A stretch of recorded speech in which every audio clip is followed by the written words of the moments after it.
Sadakas to make a distinction between the person and the I don't know how to say this. The exterior and the internal, and the interior of the guru, Right. You know, like relating to you as the person that I see, and relating to you through the reality of the realized being that you are. Mm-hmm. So I just, there's just a little confusion there, and so I really wanted to tell you about that. And when you called that time, it had been on my mind in the morning, and then I totally could not remember a thing. Yeah. So I wrote it down. Do you want to find God or not? That's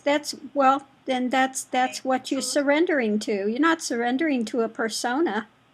I know that. Intellectually, I know that, but I don't know if when something comes up Where's your focus? Is your focus on your heart center or my heart center? My heart center. Right. So what's the problem? So from one side I see no problem whatsoever. I just wanted. No, that's why I want you to sit with this for a minute. Okay. Sit with this. Your focus is where? On my heart center. And where are you surrendering to?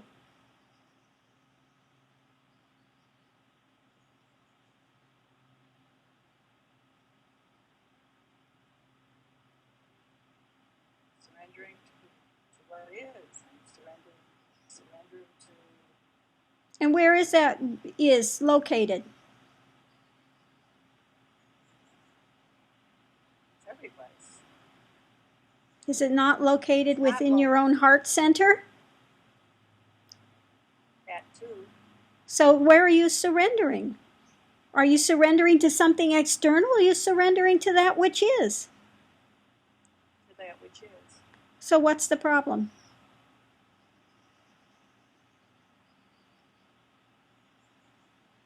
There isn't a problem. Exactly.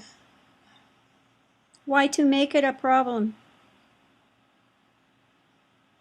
I don't want to make it a problem. I just Right. So surrender to the right place. Okay. You're talking about surrendering, but you're not surrendering to the heart center. You're trying to make some big storyline about a person that's external to you, and I'm going to surrender to them, and they're going to run my life, and all this drama's coming up. And it has nothing to do with any of that. And again, that's another false perception. If that's what you're trying to surrender to, then you're surrendering to the wrong thing. I understand that. And this has gone like in waves. Mm-hmm. So that I'm very quiet with this, and I know this, and that's where I am. And then it's like something comes up, and it's just, I go back to this again. Right, that's a mental projection. That's a projection. I just felt like saying it out loud to you was more transparent on my part. Yeah, but that's a projection. That's what you need to recognize. That's a projection. Okay. What you're being driven to is what's within the heart of your own being. There's no separation in that. And if you're trying to externalize it into a persona, then you're looking for something outside of yourself, and you're not going to find it there. Yeah. It has to be found where you're at. Be still and know, not project and know. Mm-hmm. Not cling to something that you're perceiving as something separate from you. Nothing to do with that. Be still and know.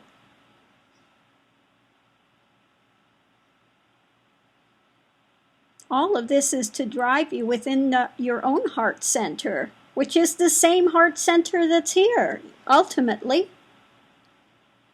Not two. But you're making it at this point two. I'm surrendering to something that's outside of myself, and this is scary. You're making it two. Projecting it as two, something another. And it's not something another. So just surrender within your own heart center. That's it. And when it falls and deconstructs, you'll see it never was two. That's all. It's very simple. Okay? There's a lot going on in my head right now, energetically. Yep. Well, just keep bringing the attention back to the heart. Down to the heart. Yep.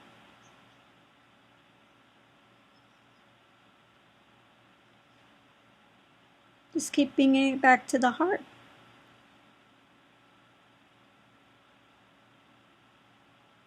If you want to know God, no persona is God. God is that undivisible essence that's the same in the heart of all beings. It's one. It's not many of them. So you're trying to externalize it into something here and something there, and I'm not going to give up mine to go to yours. Yeah, so you've really misunderstood it. 100%, 180 degrees away from understanding as to what it is and what it's not, and what's being said. Guru is also within. It's that divine essence. It's not anything to do with something you're looking at externally to yourself.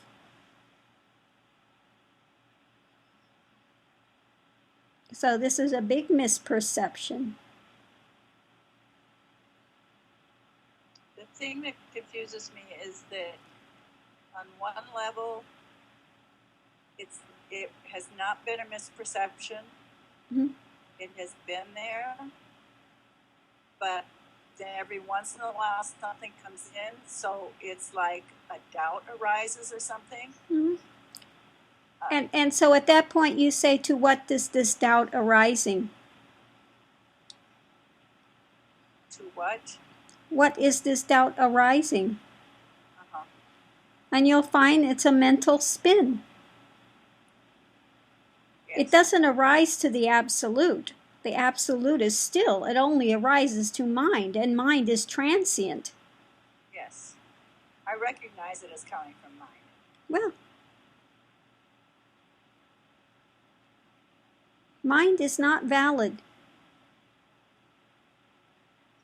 Mind is based on this self-preservation of your storyline that you've concocted, and it's touching the storyline, that's all. And the storyline is transient.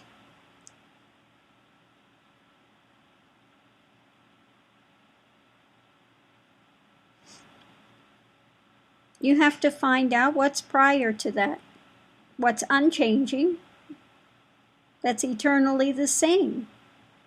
Anything that's changing and transient is not it.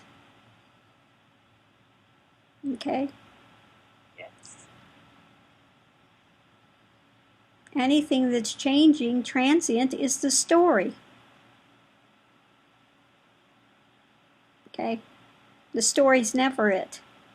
No matter how grand the story, it's never it. No matter how devastating the story, it's never it. That's the illusion.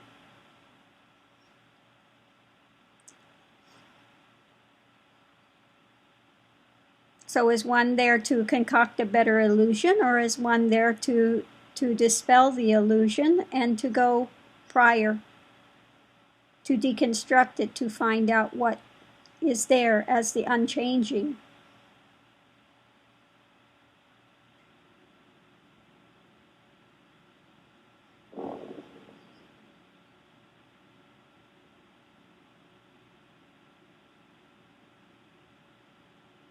Be still and know. Not chase a fantasy and run. Be still and know. So it's okay if I don't have any of this emotional stuff that I see some people write? Yeah, the emotion will come up when you surrender into the heart center and you finally really connect with your own heart.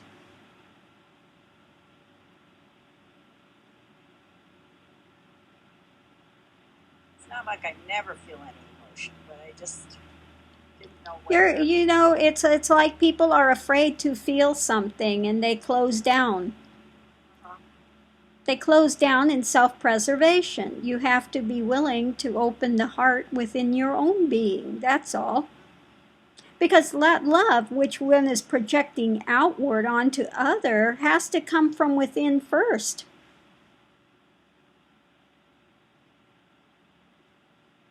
Okay? Yes. It's that own thing, but unfortunately what people do is project it outwards to something else and say, well, that's what it is. No, you need to open to feel that within your own heart of being. It has nothing to do with other. That's the story one wants to put on it, that it's due to someone else or something else. No, it's always felt here. It's not felt in them.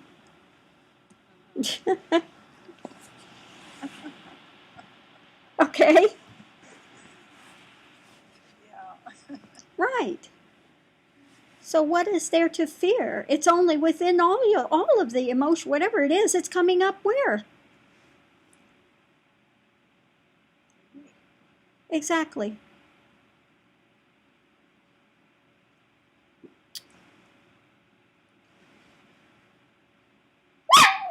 Hey, little man. That's all. So you're not, no, people are not supposed to be in love with this, with some body they see sitting there. That's not it at all. It's not supposed to be an attraction to a body or to some externalized thing that they're perceiving. That heart is supposed to be surrendering into that heart, which that essence is there. The Holy of Holies is there. It's not found out somewhere out there. It has to be found where you're at.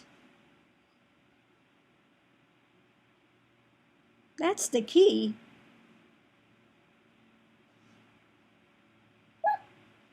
Okay, that's the key. You're surrendering into your own Holy of Holies. The temple, you are the temple. Get it? Yeah. Where is the temple of the living God? Where is it? Huh? Where you're standing. Where you are standing. Remember Moses when he went up to the burning bush where, take off your shoes, where you're standing is holy ground? Wherever you're at is holy ground. Why? Because that temple, you are that temple, and you go into the Holy of Holies, which is the heart. And there it's found. Whatever temple that was built by man is only a representation of the Holy of Holies going within. And what happens when you go within? You have to leave all the worldly externalized drama outside. All of these are symbols. I don't care if it has to do with the Jewish temple. I don't care if it has to do with a Hindu temple. I don't care what symbology. It's the same thing in the end. Symbology is symbology. Doesn't matter what face it wears. It's pointing in a direction. That's all. It's not the reality. The symbology is not it. The symbology is a representation of something. That's all. Okay?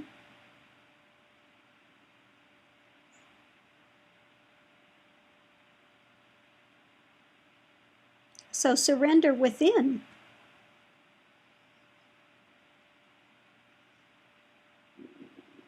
It's not about surrendering outside to something outside. It's about surrendering within. And entering that stillness. No longer occluding, no longer holding yourself back, no longer protecting yourself from that which is here. Okay? That's all. Simple.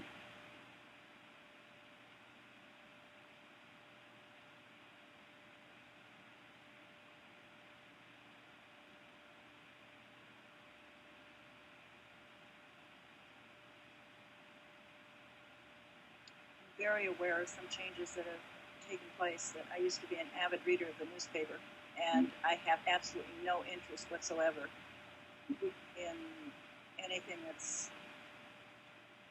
being written about. So this is really a remarkable change for me. Well, good. Good. I'm glad some changes are coming, and hopefully after this talk, you'll sit with things and enter more into that stillness, and quit projecting it outwards. I feel like I want to go inside. I feel like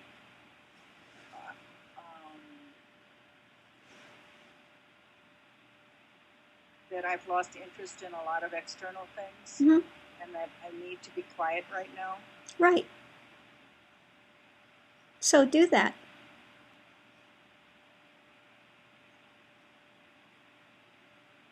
And I really, if I do any reading, it's been the silence of the heart, mm-hmm. or something related to that.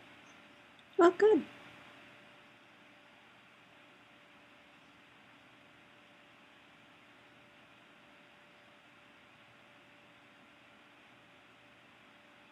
So all that can be said is stop projecting outward into your fears and all of that drama. Okay. Quit creating another story around it as to why you're not going to surrender within. It's not about surrendering out externally to somebody that's going to run your life. There's no intention to run your life. I understand that. I've got enough I've got enough here to do. I don't want to run your life. I've got, forget it. That's up to you, Don't put that on me. I don't want anything to do with it. That's your drama. I don't want your drama.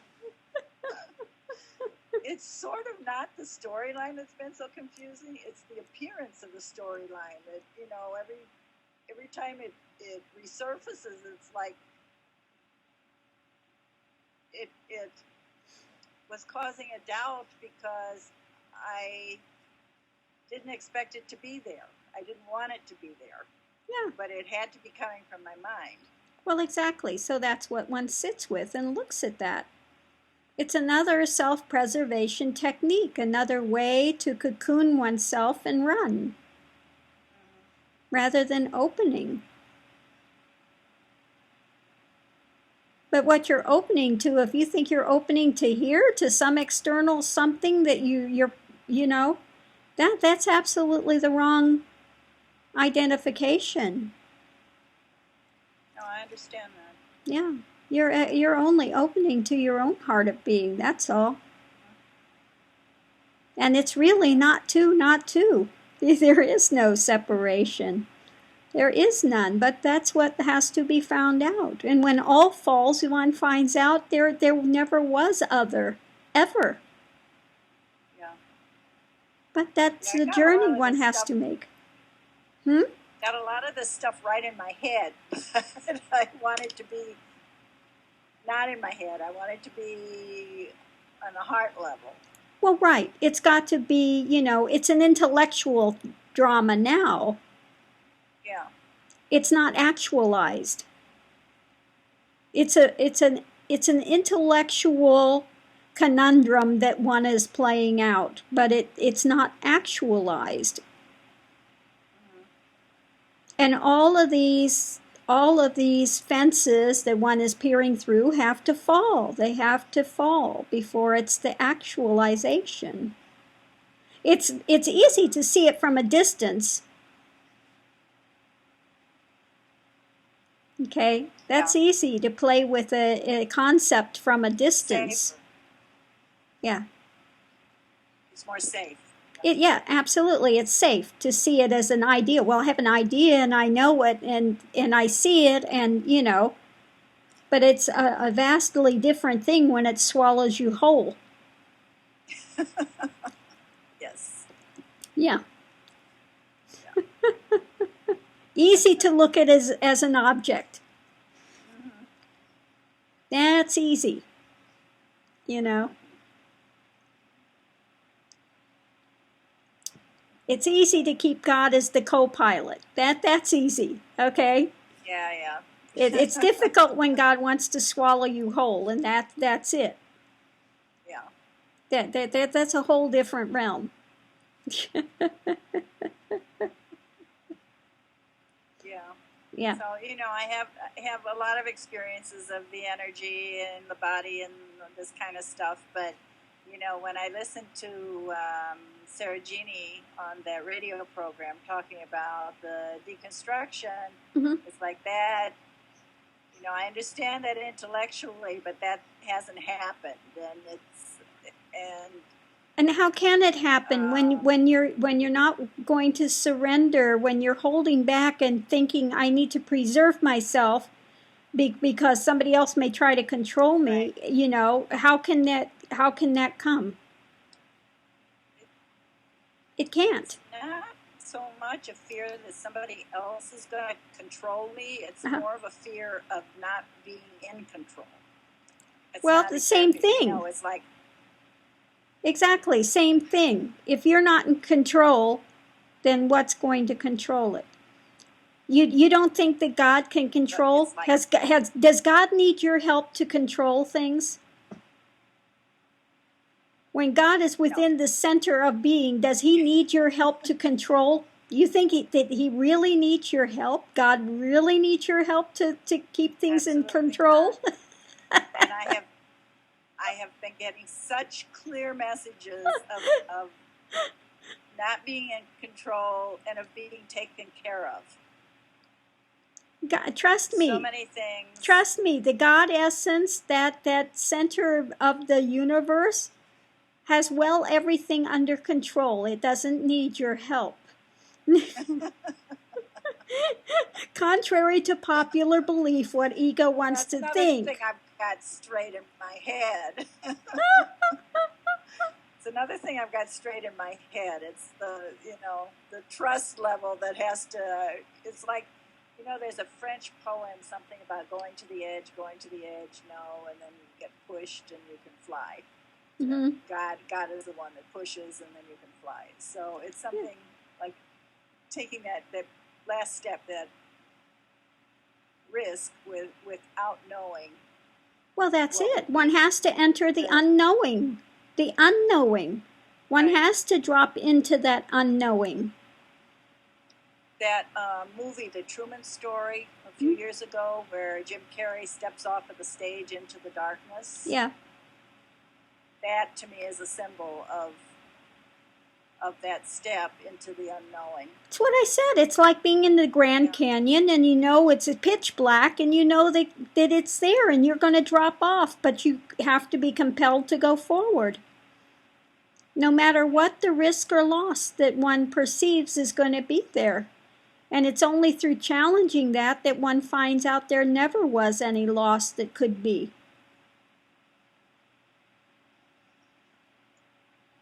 Yes. Okay? But as long as one continues to pull back, that can never happen because one is ruled by the fear. Yes. Rather than finding the reality.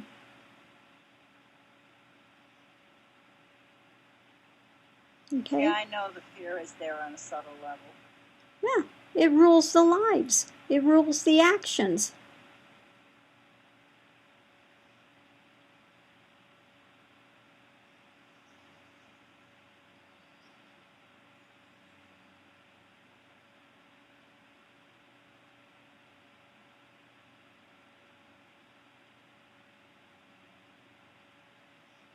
Christ wasn't lying when he said, "Fear not." There's nothing to fear.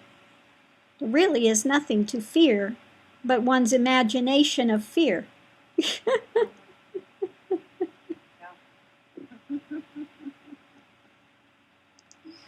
Like he said, even death, where is your sting? It's nothing. One just drops the form, that's all. There is no death. There is no death. Okay? But people are so wrapped around a form, this pair of clothing that comes on and off. Yeah. And they take that to be the reality, in and my it's head, not. I think I'm not afraid. Pardon? I said people, get so wrapped up in their story.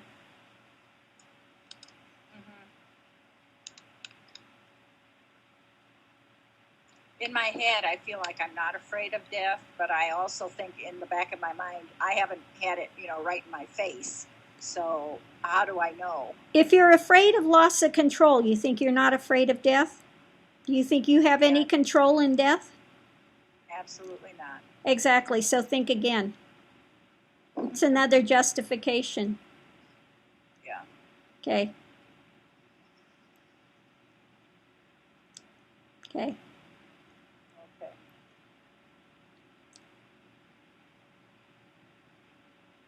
I'm actually looking at you on the screen, but my camera is perched at an angle so that it doesn't look like I'm looking at the screen. Yeah, no, it's fine. Okay. So anyway, I will let you go, and I'm gonna, put this up. I think this is a good one for people to hear as part of this. Okay. So I'm gonna put this one up because this is a good lesson. I think this is a challenge that a lot of people face. This is really a pointing that would benefit a lot of people. So namaste and surrender within. All right. Thank you very, very much. You're welcome. Namaste. Okay. Namaste.